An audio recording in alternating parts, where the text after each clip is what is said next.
Welcome to the first fall SportsNet podcast brought to you by Van Dyke Mortgage.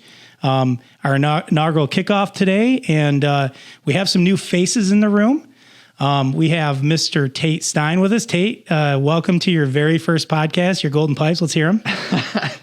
Thank you for having me. I appreciate it. Some of you will notice Zach Zweigel is missing now. I think he's gone to be a teacher, and we wish him well, and we're going to miss him. But I don't know about that. Last pictures I saw of him on Facebook, he was hanging out at the beach. That kind of figures. So, and then we got Coach Diamond here. Coach, Montague legend.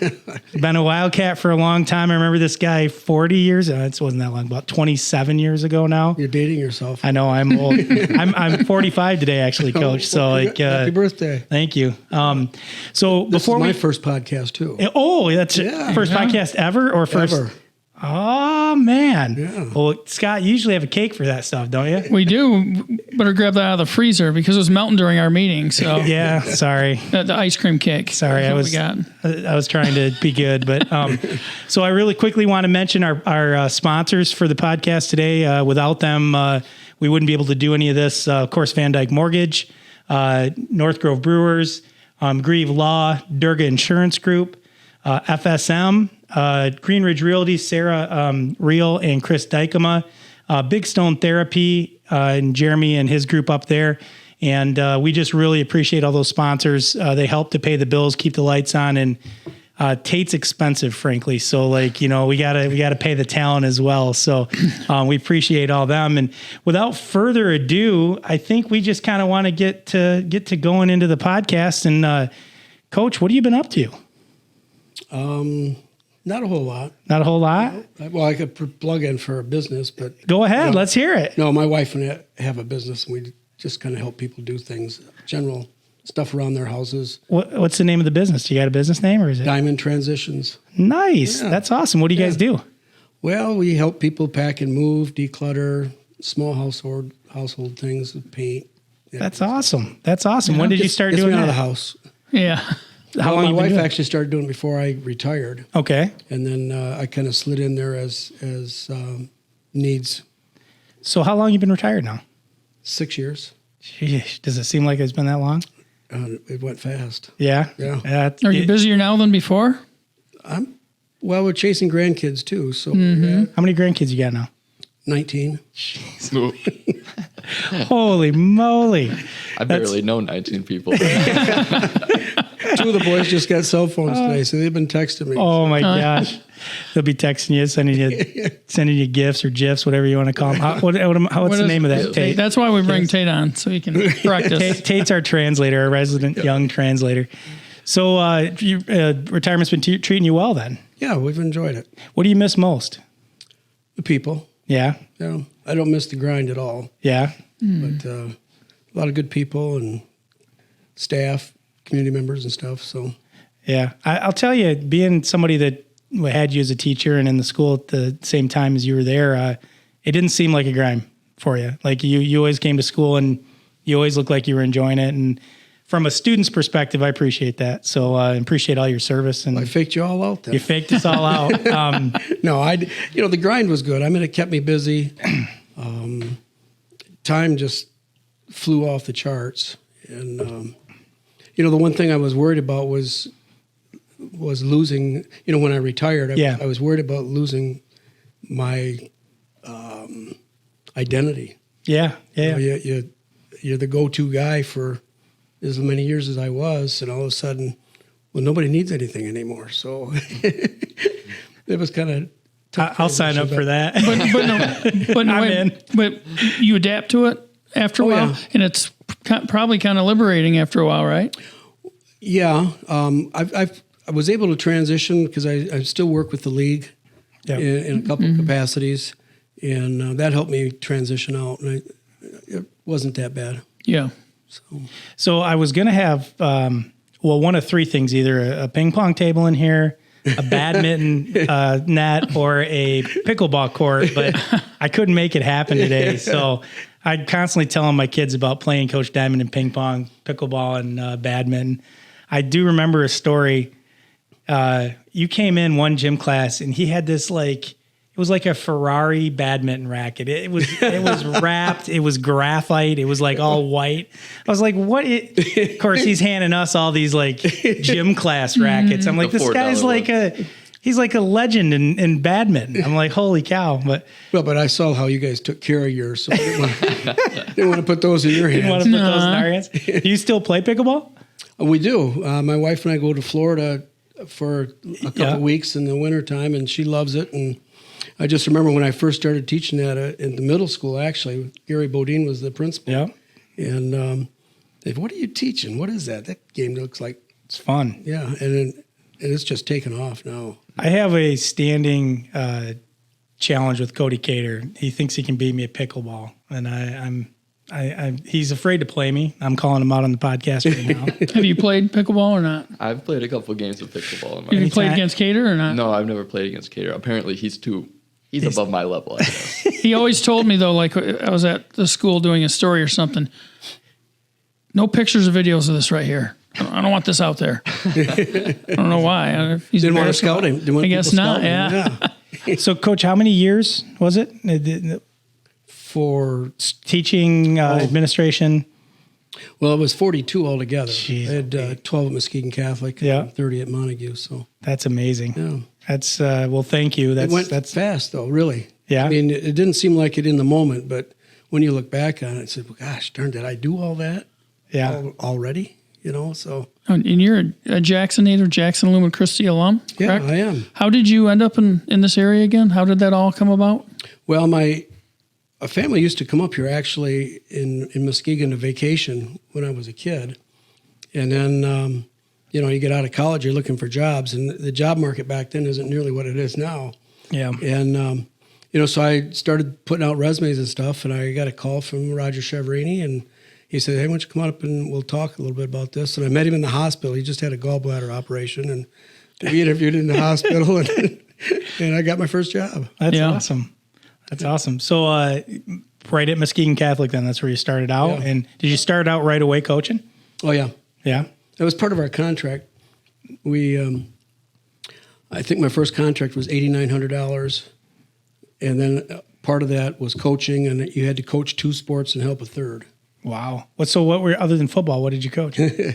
I coached wrestling, and I also coached tennis. You coach tennis, really? Yeah. That makes sense. Yeah. You're a good pickleball player. You're probably a good tennis player, too. So it was fun. I learned a lot. Which was your favorite? That's a joke. So Coach Cheverini's a legend. He's in the Muskegon area. Any great stories you can share real quick? Oh, you could always see him walking down the hall cleaning his ear out with a key.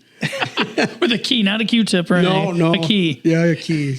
Don't borrow his trademark. That's sort of Tate's over there gagging in his mouth. Or you're getting after the kids out in the field. He's old school, and hammerheads and all that kind of stuff. Yeah. Bob Peterson probably remembers him. Bob's there at Montague now. So. Oh, yeah. Mm-hmm. Yeah. So, Tate, big day for you today, too, huh? Yeah, I guess you could say that. Yeah, how'd it go? It went fine. I went in there and I realized, obviously it's supposed to be a quiet classroom, but college, nobody says a word. Yeah. I mean, I could hear myself breathing there. Yeah. I don't want to hear myself breathe, but First day.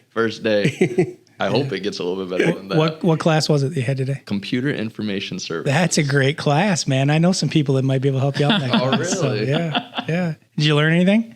I learned how to zip a file. If they're teaching that, we are in trouble. But no, that's good. That's good. What do you got on tap for the rest of the week? Just some econ. I think I have a biology class. I should probably know by now. First day just started, but and then I have one more class. It's just econ and then probability and statistics. See, I always tried to get my classes, everything done on Tuesdays and Thursdays so I could have a 4-day weekend.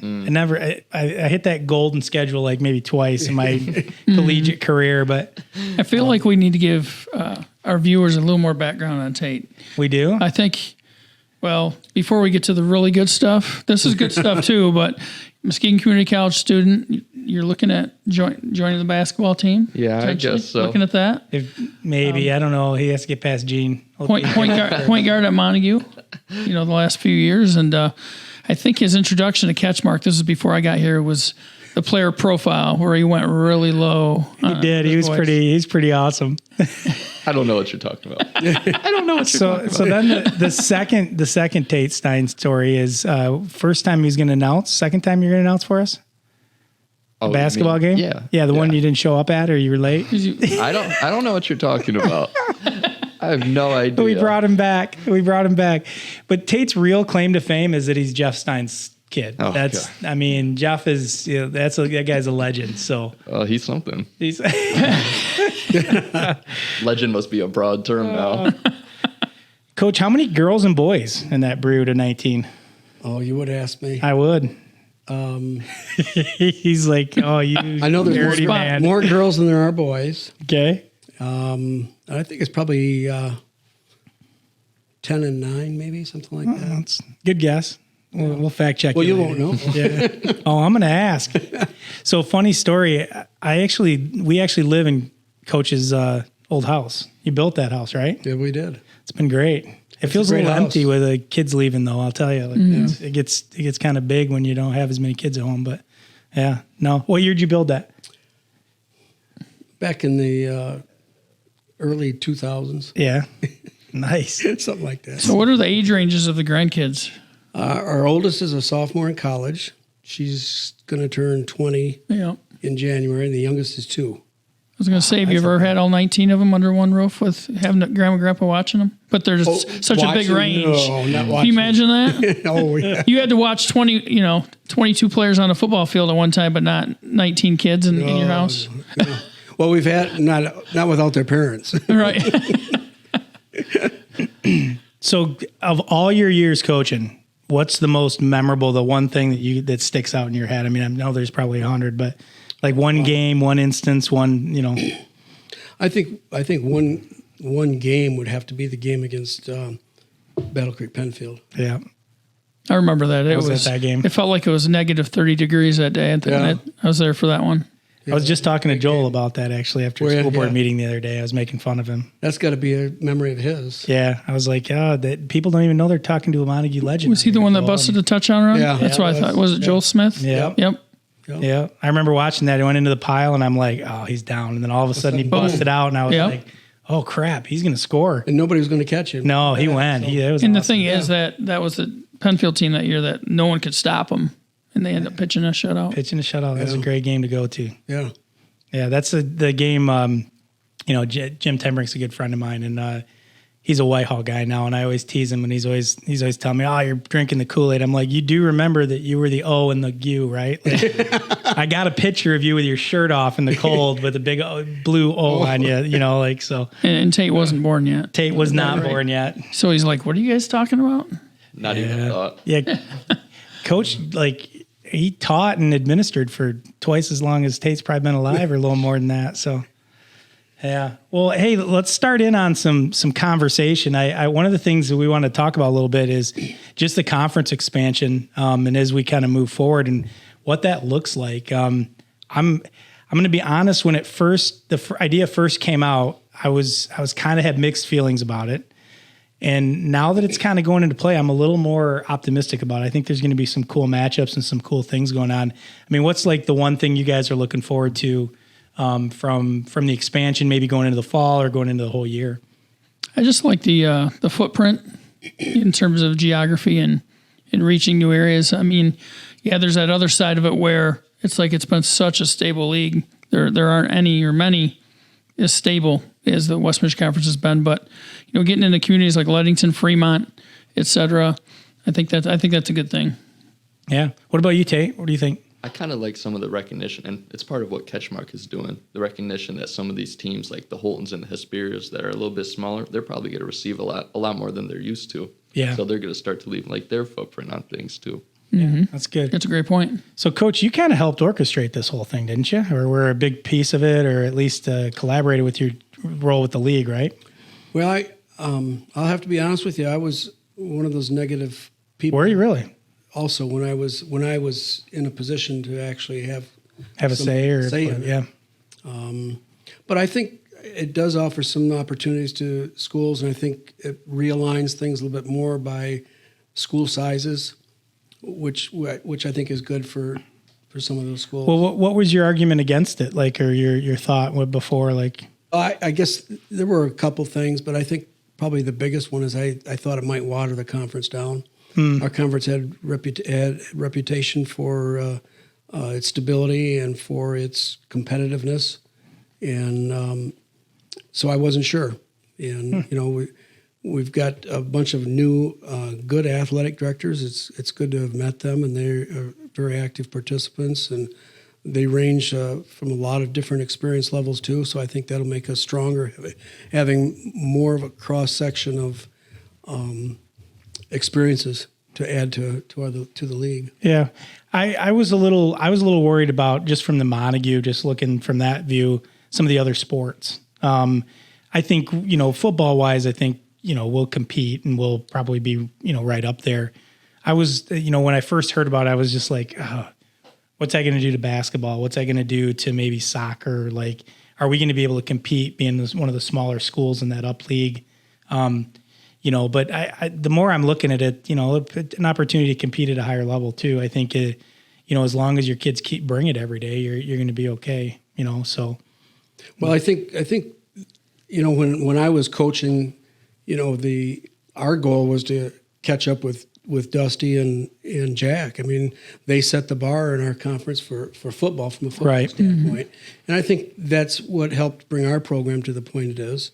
And I think that can happen in other sports too. Yeah. Every school might have a strength, and like Hart is just fantastic right now with cross country. Oh my gosh, they're so good. What's that going to do to the rest of the people that compete against them? Yeah. They're going to have to get better. They strive to get to that level. And I think that is good for everybody.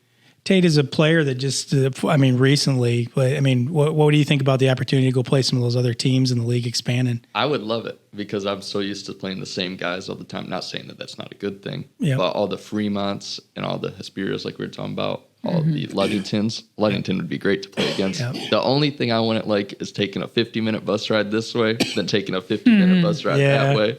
But I would love it. Well, it's only 50. Try going from Ravenna to Manistee. Manistee is a haul. On a Tuesday night. Exactly. No, I will say Manistee's, we went up there and watched soccer last year, and Manistee's got a nice little football stadium up there. They've got it's a beautiful nice facility up there. Yeah, they do. Yeah, but it is a haul. Yep. I mean, you're going up there. I mean, you always remember Mason County games too, going up to Mason County, and like you said, we're closer. We're in the middle.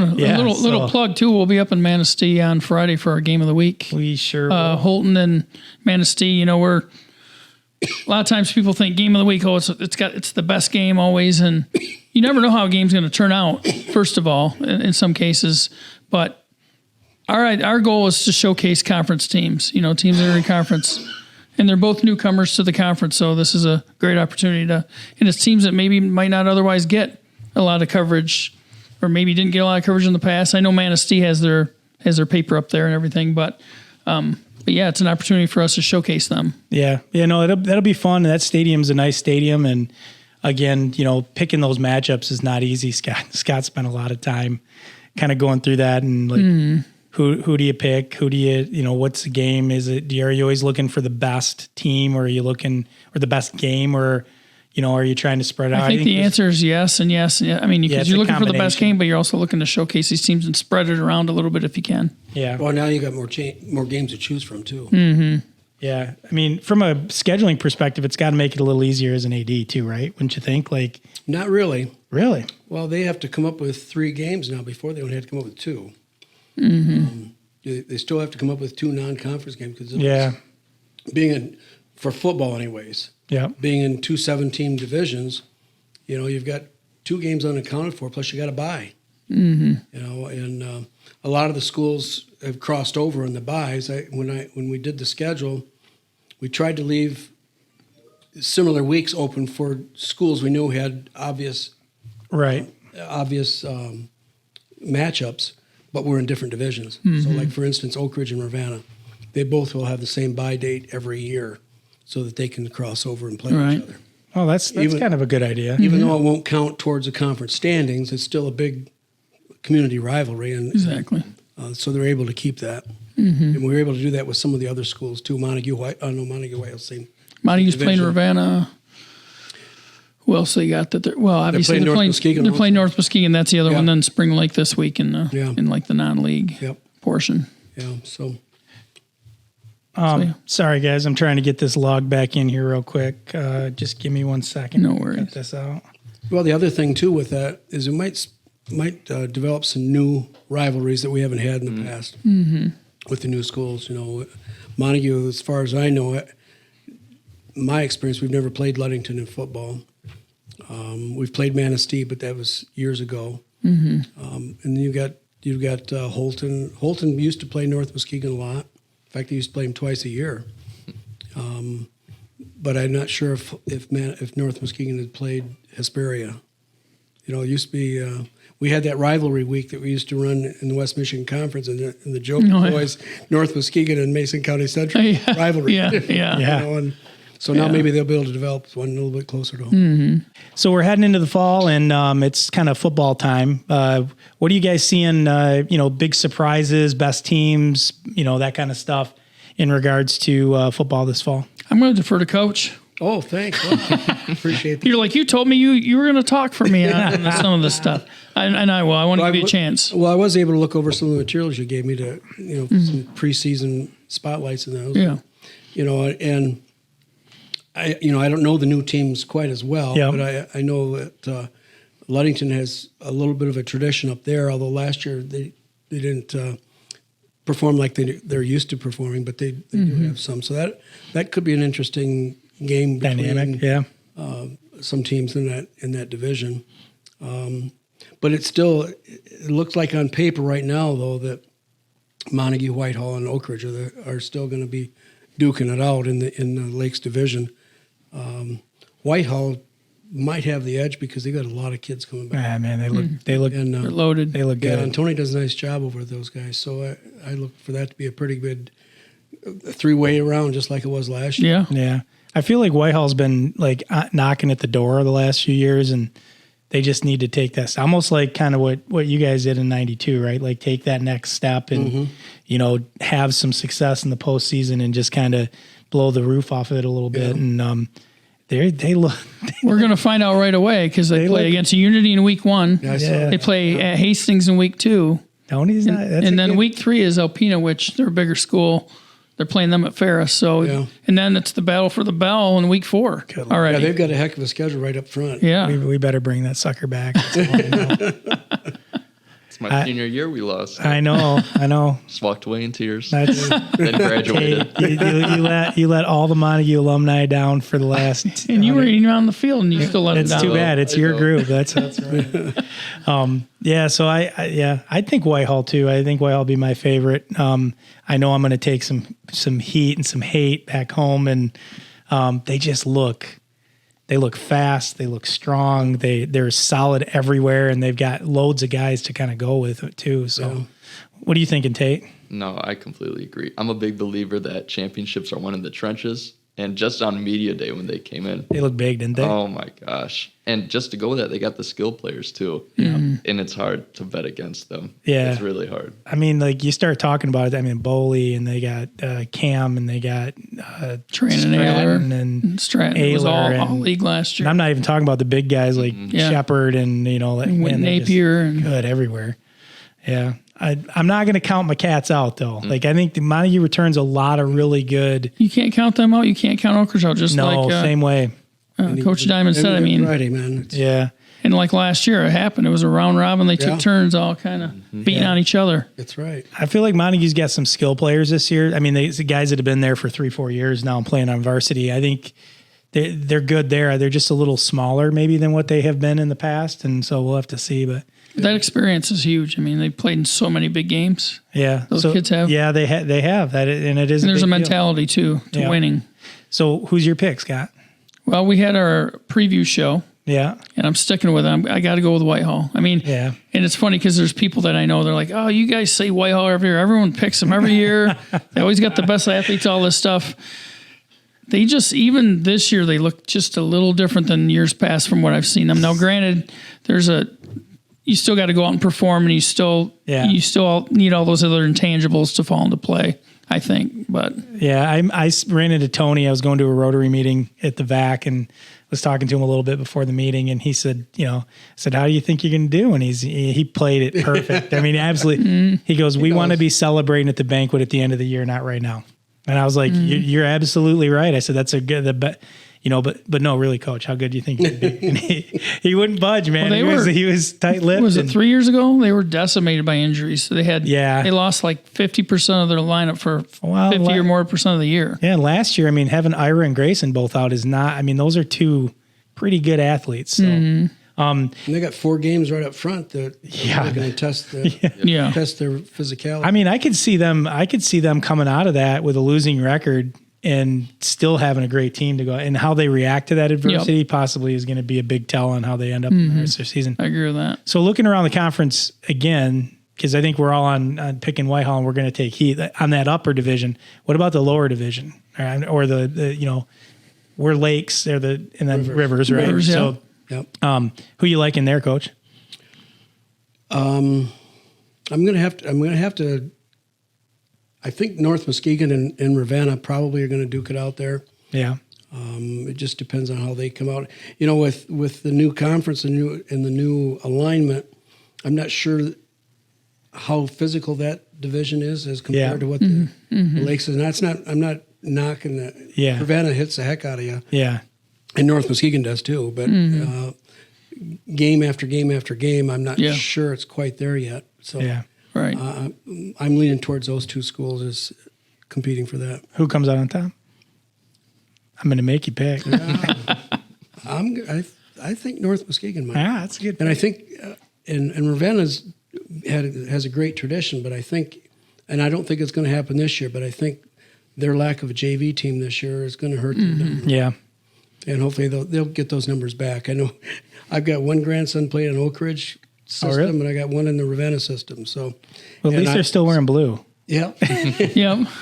And I know the numbers at their levels are really. I heard good. they're encouraging into younger levels. Yeah. Yeah. So that I think that'll be a temporary thing for Ravenna, and hopefully it doesn't come back to bite them. But it could if it goes very far. And Justin is coming from that Catholic Central background, and they went years without it, and years they were winning state championships without a JV team. Yeah. So, Tay, what do you think? I really want to pick Ravenna. I really do want to pick Ravenna. Because my whole career, Ravenna was a team where we'd look at them and we didn't want it. We'd look at them and we'd just say, "Oh, we got this." We were so confident sometimes. You were really humble, huh? I'm not saying me. I'm saying as a whole. Sometimes we'd go, "Oh my gosh, we're winning this one by 20," and then we're losing by 10. Yeah, they play hard. It doesn't matter how big they are; they're always going to scrap. And it was unbelievable, some of the performances that they put together. So yeah, that's good. I really want to pick Ravenna, but I'd probably have to go North Muskegon. Scotty, you going to follow the? I have to. I mean, and I'm going to get my Ravenna what card. What kind of homer are you? I mean, come on. I'm like the coach who's harder on his own kids than he is. Yeah, you're going to other players. You're going to pick North Muskegon, and then you're going to root for Ravenna all year. That's kind of how it goes. Sometimes that's an incentive, though. Yeah. No, but I mean, they both have really nice players in the skill positions. The question is for both of them up front.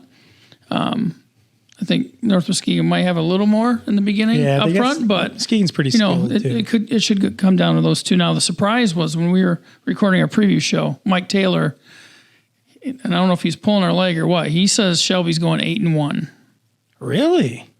And I thought Hart might with Kimes and Hovey both playing.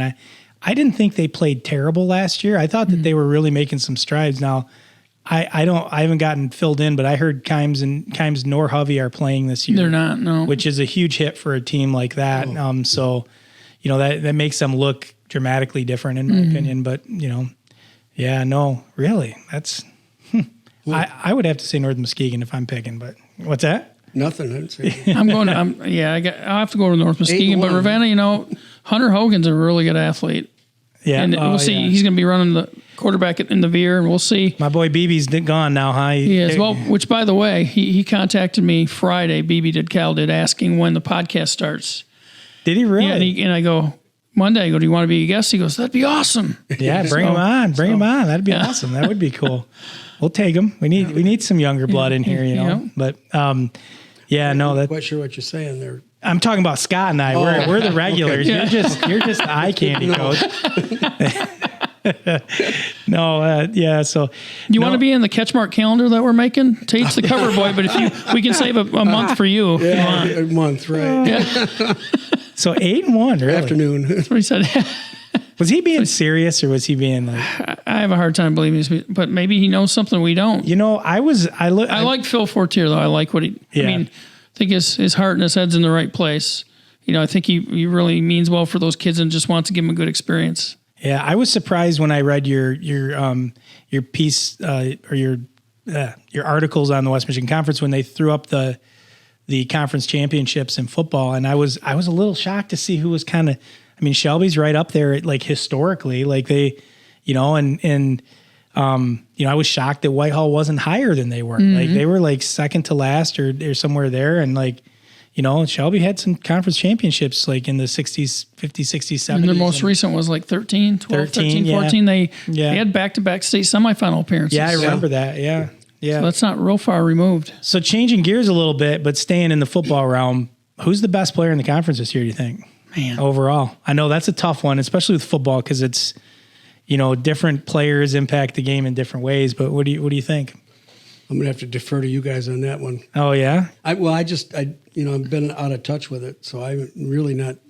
And all the kids that I had when I went through Montague are gone. And one of the kids that I've seen do it a couple years now, that can turn a game is Nate Bowley. His sophomore year at Montague, I don't know if you recall that game when he took the ill-advised fake punt and dashed down the sideline. It was a brand new ball game then. That was one of the best high school football games That was an awesome game. And it was better because we came out on the right end of that. But like, that was a great game. That was a really good game. Yeah. What about you, Tate? What do you think? That was one of the names I was thinking about too, but I got to come up with something different than that. Football is a lot tougher. You got a lot of. I mean, do you take a lineman? Do you take a defensive player? Do you take I think that you always like lean towards on the offensive side and the skill positions, but even in the NFL, you got Aaron Donald, who probably the best player. Yeah. I really want to see what Grayson Shepard has to do this year. That's a good pick. If he can stay healthy and he can retain explosiveness and his strength. Oh, we know he's strong, but yeah, geez, Pete. If he can get around like he can, he could probably impact a game heavily. Yeah. Honestly, I could pick probably 5 or 6 kids from Whitehall. Absolutely. I'm not exaggerating. Kyle Stratton. Well, Kyle, I mean, I think in the Montague Whitehall game last year, Kyle might have been the best player on the field that night. I mean, he made some great plays and he played well. Now, you know, that's a tough one. Montague's got some great players this year too, and some of the off conference teams I don't know as well either, Coach. Right. There's a kid from Ludington, Trey Frafinski. He's a real good athlete in the Lakes 8 when they were playing against Catholic and such. He was one of the biggest playmakers as a sophomore, and he's coming off an injury, but he's about 5'11", 200, good-looking kid. Yeah. I think I'd go Grayson, though, if I had to pick. I just feel like, man, when he came in here to do his profile, like, there's those kids that walk in and you're like, this kid's kind of intimidating. He's like, he's not huge, but he's thick, and it's that athletic thick. Mm-hmm. It's not like lumbering thick. It's like, man, I would never want that guy to get a hold. It's kind of like Ira, like when you're around Ira Jenkins. Like, he's a beast. I remember 8th grade when we were running track. Oh my gosh. It was fast, man. It was the 4x1 and I was off the blocks. And I remember I'm looking, I got Grayson Shepard next to me. You're like, I'm going to whoop him. Yeah, this dude's 100 pounds heavier than me. I take off, I go to hand off the baton, and I see like this red shirt out of the corner of my eye. And I'm just like, you're like, I can't lose. I was like, take the baton. I want to get off the track. So I had something similar happen in high school. Chris Dawson and I one time, for whatever reason, they put us in the 100 and we lined up in a heat. And do you remember Jeff Buckmaster from North Muskegon? Oh, yeah. He was a big dude like Grayson. And Chris and I both looked over and we're like, we're not going to finish last. That dude was fast. Same thing. Like, he took off. Chris is looking at me. I'm like, I got to beat Chris because I ain't beating Jeff. Like, he's fast, man. But he's a good athlete. Yeah, he was. You look at Montague, they've got a few kids that are, played in a lot of big games. Rodney Brassfield. Rodney's phenomenal. Like I've used this story before, but the first time I met him, he was a sophomore and he had a thicker beard than you. Yeah, no, he's funny. But he's a kid who's pretty thick, but He's a good high jumper, so he's got some explosiveness he's an there. athlete, yeah. I like him. I like Peterson. Peterson. OJ, I like Isaac Jarka is a good player. Yep. You could go all over the field there too, and Oak Ridge as well. I mean, I'm curious to see what the young Josa does this year. What about Isaiah Atchison back at Montague again? I mean, is he gonna be a mismatch? I don't know. Spot or not? I don't know. He's tall. I mean, like he's tall and fast. I think as long as he keeps his nose in there and sticks with it. I mean, geez, how do you out jump a kid like that for the ball? I mean, like he just reaches up, like the thing I always worry about some of the I'd say the Randy Moss type like build is like, can they handle the punishment that football dishes out? And some do, some don't. I don't know. Isaiah's a phenomenal athlete though. So, but Hunter Hogan, Irvine, I mentioned him earlier, Hunter but he's is good. Yeah. Last year he played 5 sports. He played football and soccer in the fall, then basketball, then track and baseball in the spring. He wasn't a kicker in football either. He played though. Well, he kicked, but he also was a key position like a slot or whatever. Jeez. Yeah. I don't know. My opinion on, I love dual sports and I hate them all at the same time. I feel like kids can get hurt by doing too much, but I'm trying to think around some of the other schools there. I mean, Young, North Muskegon again, James Young, you got one of the top Belmonte quarterbacks there too. Denny Belmonte's back. Benny Myers is a good athlete. I mean, there's a lot of good Sam Gallo's a really strong kid. He'll be a force for them on the edge. Yeah. I mean, they've got some kids. So speaking of other sports though, and best players, like what are you guys seeing like from a volleyball perspective? I mean, we had Gauthier in here from Shelby the other day. I feel like she's going to be phenomenal. Whitehall should be pretty good this year too. And North Muskegon should be pretty good. They've Natalie, got Natalie Panucci and those players back. But I mean, Nevaeh and I got I didn't even attempt to say her first name because I knew I was going to say it. Well, I had to ask before we went on the profile of the week. Did I get the last name right? It's Nevaeh. It's Gauthier. I did say it wrong then. But I asked because I would have said it the same way you did. But so she's a junior, right? She's a sophomore. And she's like 6'2", and she's already like in September.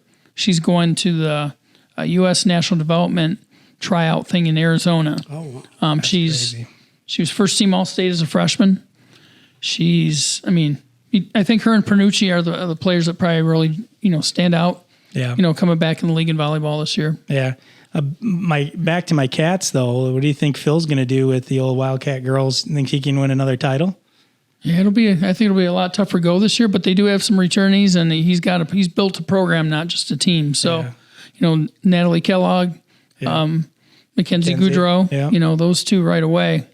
Speaking of which, Tate, I heard Tate's got some game in the golf course. Connor said he's all right out there. I'm okay. I get by. You get by? Which you know what that means when someone says that. We got a skins game on Fridays, Tate, if you ever want to come play. Yeah, you come on out. You don't get strokes. You got to play straight up. That means you come back with all your clubs and everything when you I got a we invited, I remember on a Friday when my dad and his group, so there's a bunch of old guys, like older than me, like way older. And Brad Tate was out at the golf course at Oceana, and I'm like, Tater, why don't you come play with us? Oh my gosh. Brad made like 2 birdies in the first 4 holes, made an eagle on 5. They're all the old guys. My dad's over like, don't ever invite Brad back again. And I'm I heard he can play. Oh, dude, like he was lights out. I mean, just like, and I'm like, Tate, come on, man. You can't do this like the first time, So, but yeah, no, Montague Golf looks good. I think that Phil will have them ready by the end of the year. I don't know much about the other girls golf teams in the conference. I mean, I think Ludington's been pretty solid over the years. So that, another good ad there.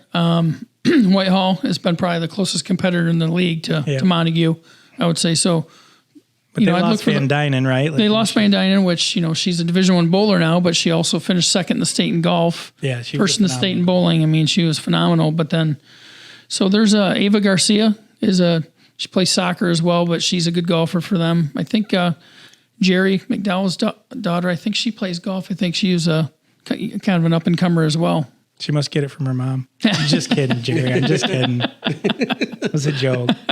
I got to watch some soccer on Saturday, and boys soccer this fall, and Oak Ridge looked pretty good.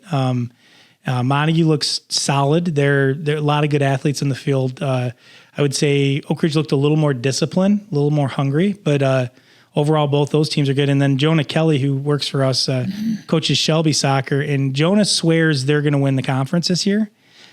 Shelby's, and so I'm just throwing it out on the podcast. So it's, he says he thinks it'll come down at the end to them in Ludington. Oh yeah, and then but I kind of I opened his eyes today, by the way, on that. How'd you do that? Because I said, "Do you see what Ludington did over the weekend?" And he goes, "No." I said they beat Fruitport 2-0. He goes, "Oh man, Fruitport was ranked 3rd or 4th in the state, I think." Yeah. I go, "Yeah, they also beat Gaylord like 5-1." Yeah.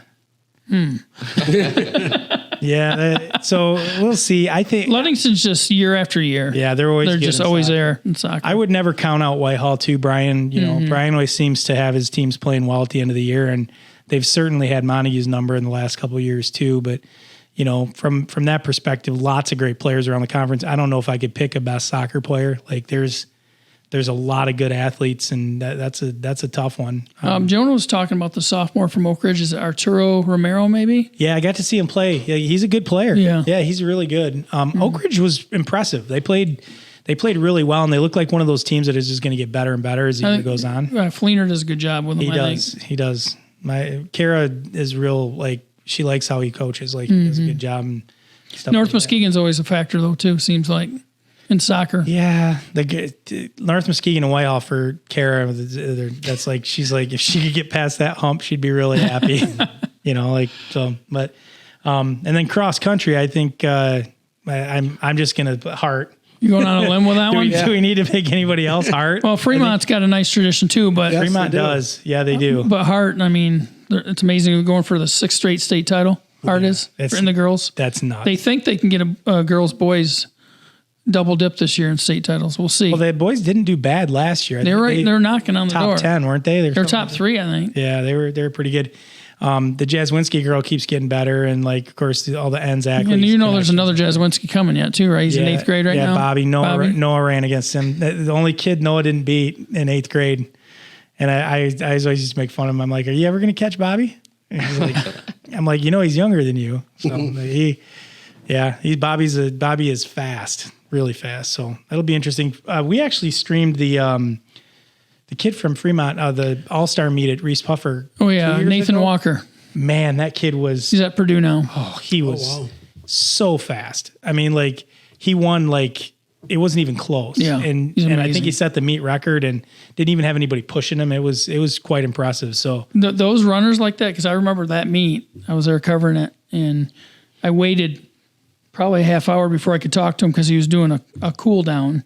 Do you do a cool down after you go running and for 30 minutes, a 30-minute cool down? 30-minute cool down? Yeah, just a cool down. After how long of a run? Oh, he'd run 2-3 miles to begin with to warm up, and then he'd run So that'd be a 12-hour cool down. Yeah. You wouldn't see me for a day. Yeah, so that was his cool down. Running all around Muskegon County to cool down. So I just got a text. I got to mention this on air from Dave Osborne, and Dave says, "Happy birthday, Brent. Happy 50th birthday." I'm like, what a jerk, You're still younger than him. Still younger than Dave by 15 years, just for the record. But yeah. So yeah, I mean, I think the last sport that we got in the fall is tennis, right? And I am going to be honest with you, I don't know a heck of a lot about tennis. Is it boys in the fall? It's in the spring, right? Boys, yeah. So McManus, tennis player? He, as far as I know, I think he is. He has been. I hadn't seen any. I saw results coming from North Muskegon in one match, but it was just some highlights, and I didn't see his name listed. But he was our CatchMark Player of the Year last year in tennis. He's pretty for boys good. Tennis. He's a good 3-sport athlete, though: basketball, baseball. Yeah. So, Coach, I got a couple onto some stuff that's probably a little more interesting as far as the discussion, because not a lot of us know a lot about tennis or maybe cross country. So a couple topics to ask you about. So we have this ongoing kind of debate. Parochial schools in the playoffs with public schools. I thought you'd go there earlier when you were talking about Muskegon Catholic. I was leaving it till the end so we get a little time. What's your take on that, Coach? Is it fair? Is it the right way to do it? Should there be a different division? Looking up, put him on the spot. Are we talking for football? Are we talking? We're talking about all sports. I mean, because I think when you look across, there are your perennial football powerhouses. But there's then, I mean, you look at, was it Grand Rapids Catholic last year? Their basketball program it's phenomenal, right? So just overall with maybe some of the advantages or maybe perceived advantages of parochial schools versus public, but I know this is a topic we've brought up a couple times, and you got a unique perspective. You've done both, right? So what are your thoughts on that? Well, I know, first of all, a lot of the sports have had opportunities to vote on that as what they would want to do. And as a football coach, when we voted on it, it came back not unanimously, but overwhelmingly to leave it the way it is. Yeah, really. I was kind of surprised at that too, but it's so cyclical. 1 year you've got, out of the 8 divisions, you might have 6 private schools. Yeah. And then another year there's 1. So I think it goes back to a statement I made earlier in terms of improving your program and focusing on your program. Focusing on you. And if you don't like the way things are rolling and there's nothing really you can do about it, then what you do is you gear your program up to try to get better. And I think we've done that as a league. And I think you look around the state and you find a lot of schools that have done that. And instead of crying about it, because you've got to have private school versus public school controversies. Yeah. You focus inward and you make your program as good as you can make it. So you don't think there's an unfair advantage? In my, I'm just messing with you, Coach. I'm giving you a hard time. No, my experience there hasn't been. I mean, I coached at Catholic. I know what went on there. Yeah. We never recruited kids. Yeah. If that's what you're. I'm just messing around, honestly. I think good programs, public or private, attract players, and you don't have to recruit. Yeah. It's culture based. I mean, I believe in culture. And having grown up in Ravenna, with that Ravenna Catholic rivalry when it was going. I mean, Catholic won most of them, but there was an extra layer to it when it's the private school and you're the rural school. You just want to compete that much harder. Not that you don't want to beat them, any worse than you would want to beat Oak Ridge, who was our in-conference rival, but in which we didn't do a great job of that either. But it was still, they were always great, hard-hitting games. Just so much build up to those games too. And like my senior year was the Classic, one of the best games, probably, in my opinion, in the area. That was that 4 overtime game when Catholic won on a block PAT in the 4th overtime, in the regional final. That was on a muddy field too, wasn't it? It was a little muddy. There was the Mud Bowl a few years later where the punt snap kind of decided the game, but no, it was. Scott, you remember everything, man. I wish my memory was like yours. I can't remember what I ate for breakfast this morning.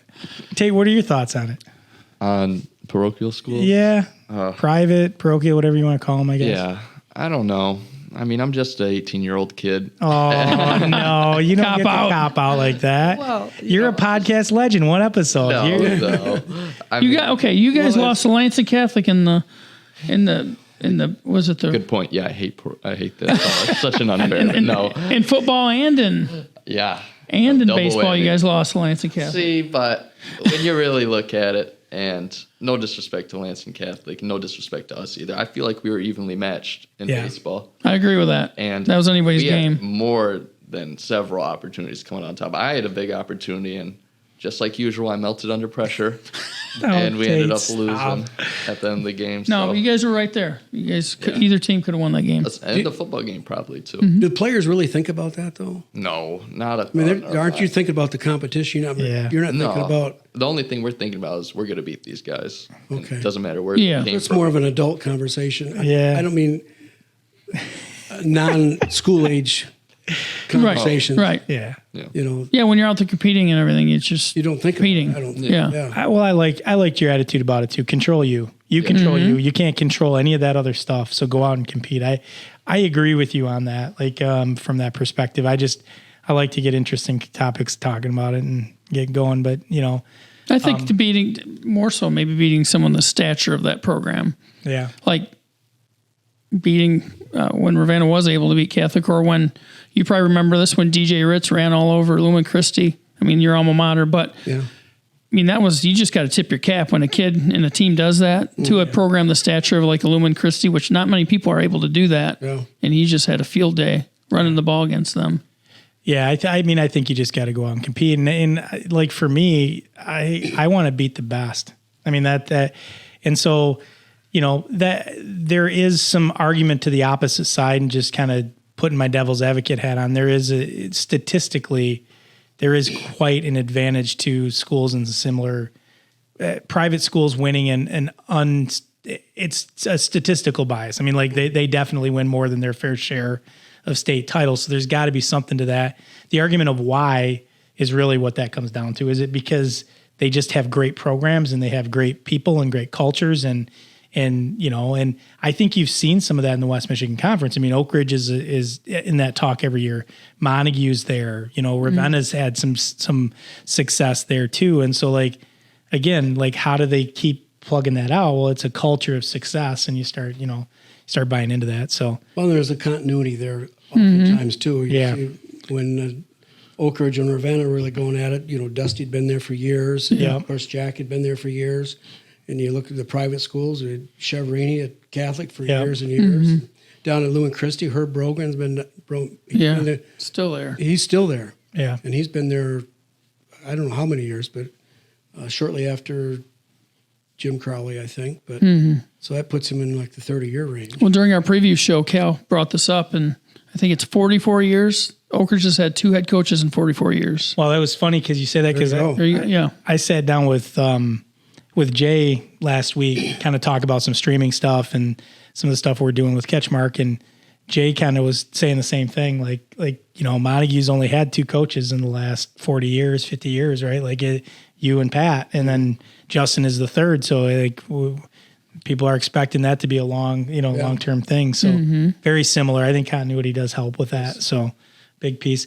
Well, one of the other things I wanted to get you guys' opinion on, my wife and I have had this debate back and forth, is dual sports, and like, is it good? Is it bad? What and I come out on both sides of it all the time. As an athlete, I would have loved to be able to play as many sports as I could, but then I also can see how you might not give either sport everything you had, because it's hard, especially if you have 2 demanding sports like a soccer and a football, right? Like I could see maybe, like playing golf and then maybe football, right? Like that might be a little easier, or golf and soccer or something like that. But like, what are your thoughts on that, I guess, guys? And I guess I'll start with you, Coach. Well, I was against it. Yeah. And I tried to put myself, I think to me, there were a lot more negatives than there were positives. Right. And I know from the kid's standpoint, the opportunity to play some sports that, you have to make a choice in. Yeah, right. And like track and baseball. Yep.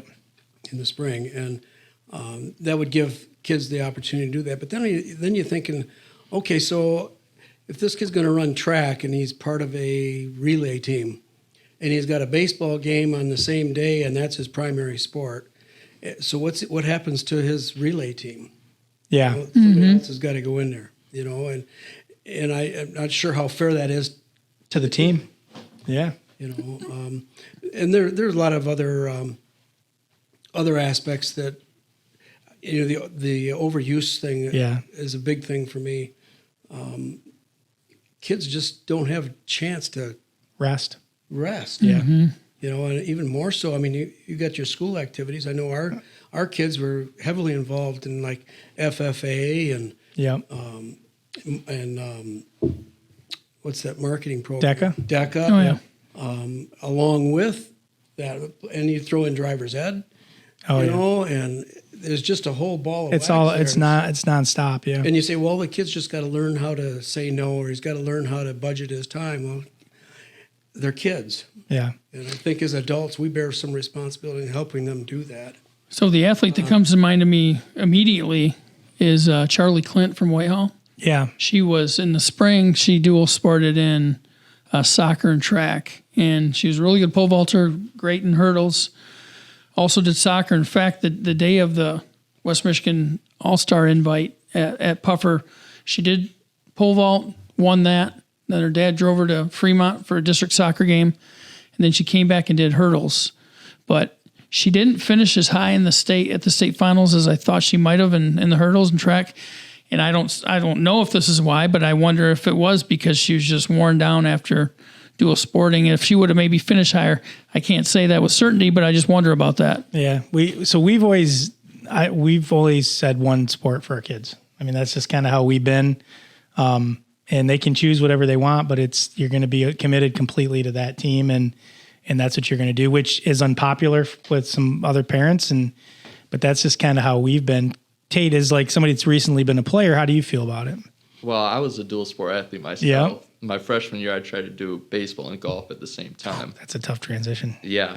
2 different swings, too. Yeah, but I was trying to do both of them at the same time. And then homework on top of that, it was golf and baseball on the same day. Then it was baseball the next day. And schools all mixed in. Then it was just golf the next day. I mean, it was 5-6 days a week where I don't even know what my friends are doing anymore because I'm too busy playing 2 sports at the same time. Right. So it was tough for me. I'm sure some people can handle it. I'm probably not the best time management person in the world when it comes to that, but it was very tough for me. And I felt like it was definitely altering my play for either baseball or golf. And I definitely wasn't competing at, the highest level that I could. Obviously some people could because they're just better athletes than I am, but it's definitely tough. Yeah. So my wife has been a big proponent of the overuse piece. She felt like 2 of the wrong, like especially in the spring, if you're doing soccer and you're doing track and you're practicing both and going to, like, she thinks that they're ripe for injury, like because of that and because there's no rest, and then a lot of them are doing some kind of travel something on the weekend on top of that too. And it's kind of, so no. Scott, what's your take on it? Pass. No.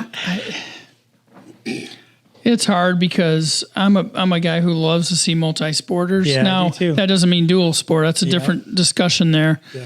I love the kids who try it all, but yeah, it's got to be within reason. And like I've seen other examples too of a kid started out in a sport that was his love, and then I want to try this sport because my friends are playing, and then the sport that was his love, he's not enjoying it anymore. So things don't maybe go as well. There's just all kinds of things that can happen, but I understand the overuse and that kind of thing. But I'm a big experience guy, so yeah, it doesn't.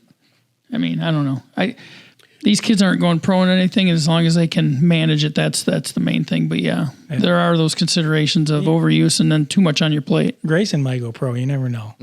Yeah, we don't know. Well, we really don't. The overuse thing could be also applied to single sport athletes. Yeah, it definitely could. Because consistently using the same muscle groups and that kind of stuff. Yeah. And not having a variety of other muscle groups that you might use in a different sport to help complement that. So you're playing baseball all year long, or you're playing football all year long, or bat, and insert the sport here kind of thing. And that makes total sense. That's why a kid like Camden Thompson, I love the fact that he's playing those 3 sports. I just love seeing that, and he does. He burns a candle at both ends and plays a lot of basketball, and he's always on the go. But man, he's gonna be a beast in basketball. Yeah. Gosh. But I've had a talk with Mike Braid about this at iMove. Yeah. Because we're amidst right now. We're in an epidemic, of ACL tears, especially pediatric and female. Yeah, I have read an article about that. Yeah, it's terrible, the percentage rate, and I don't know if it's because people are lacking just fundamental movement growing up, or because they're going playing travel ball, moving in the same movement planes all the time. But overuse, I think, I think part of that though too is especially those kids who are playing multiple sports. There's no time for them to get strong. No. There's no time for them to get in the weight room and just focus on getting your muscles strong. Now I'm not saying that that's going to completely negate the ACLs in particular. Right. And the ACLs for women is a real problem. Yeah, it is. Terrible. But I do think that strength training plays a big part in trying to decrease those. I agree with that. I always got a kick out of the people who said, well, I'm not going to play this sport because I'm going to spend this time lifting and working out. How often does that actually happen? Yeah, not a lot. I would say that. And honestly, like hindsight's 20/20, right? Like I've always said, if there's one thing I could do more of, if I went back in time into high school, and that would be lift more weights, right? Like, I mean, you kind of introduced a bunch of kids to that with advanced PE and some of the stuff you were doing. but I didn't really jump on that bandwagon until college, and it was phenomenal. The difference that you know, like, just even injury prevention. Just injury prevention, range of motion, strength, like it just so many different feeling of self-worth. Oh yeah. You know, like so many different things, but yeah, that's your granddaughter was a heck of a power lifter, right? Oh, she was. Yeah. She's still doing it at all? Well, in her facility up there, she's going to Northern. Yeah. And that's actually an Olympic training area for weight training, but she doesn't want to get that serious about it anymore. She still lifts and works out. Yeah. But she doesn't compete anymore. Yeah. That's awesome. Coach, what's your what was your PR for the bench press, squat, and I don't clean? You liar! You liar! It's been a long time. So. He can probably sit down and still rack out 2 1/4 for like 13 or 14, you know, something like that. He's like that Jamar Hill, you know, the kid we talked about before. Now, I don't know if you're supposed to lock out or not when you're doing bench press, but this kid, and it's on Twitter. He's a junior at Whitehall. 15 years old, I think he puts on there. I don't know if he's really that young. That's what he says. He did 225 30 times. How much does he weigh? Like probably 220, 230 maybe. That's pretty good. If I had to guess. Yeah, it is. That's pretty good. Like, but I mean, he's doing this, but so I don't know if it's. Yeah, you know. But still, I mean, it's still impressive nonetheless. I mean, that's a lot of weight to even move it that many times. Yeah, you move it. That's pretty good. So that's pretty crazy. I think that's about the most I've ever seen somebody do it in person. I think.